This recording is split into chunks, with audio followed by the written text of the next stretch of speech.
চট্টগ্রাম, কক্সবাজার, রাঙ্গামাটি, বান্দরবন এইসব অঞ্চলের কোথাও কোথাও ভারী বা অতি ভারী বর্ষণজনিত কারণে পাহাড়ি ধস বা ভূমিধসের সম্ভাবনা রয়েছে।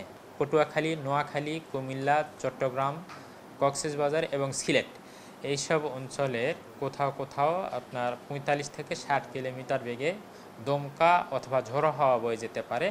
জন্য এইসব অঞ্চলের যে নৌযানগুলো আছে সেই নৌযানগুলোর জন্য আমরা 1 নম্বর সতর্ক সংকেত ইস্যু করেছি।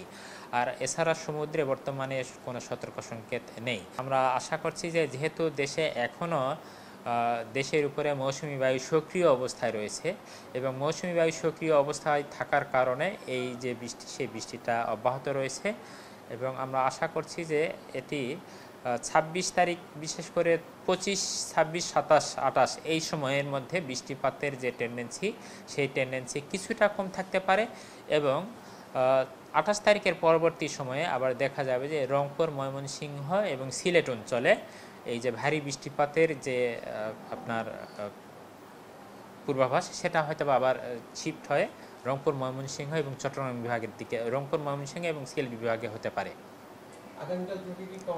আমরা আশা করছি যে আগামীকাল বিকালের পর থেকে বৃষ্টিপাতের যে তীব্রতা সেই তীব্রতাটা কিছুটা কমে যেতে পারে। এখন যে এরকম ভারী বৃষ্টি হচ্ছে সেই ভারী বৃষ্টিটা মোটামুটি আগামীকাল পর্যন্ত এরকম অবস্থা অব্যাহত থাকতে পারে। আগামীকাল বিকেলের পর থেকে হয়তোবা কুমিল্লা, নোয়াখালী, ফেনী এইসব অঞ্চলে বৃষ্টিপাতের যে তীব্রতাটা সেই তীব্রতাটা সামান্য কমে আসতে পারে।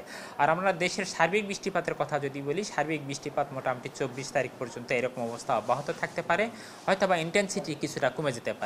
আবার দেখা যাবে যে মাঝখানে একটা গ্যাপ দিয়ে 25, 26, 27, 28 এইরকম সময়টা একটা গ্যাপ থাকার পরে 29 তারিখের পর থেকে আবার বৃষ্টিপাতের যে ভারী বৃষ্টিপাতের যে এলাকা সেই এলাকাটা শিফট হয়ে তখন দেখা যাবে যে দেশের উত্তর এবং উত্তর পূর্বাঞ্চল বিশেষ করে রংপুর, ময়মনসিংহ এবং সিলেট অঞ্চলেও কিন্তু ভারী বৃষ্টিপাত হতে পারে।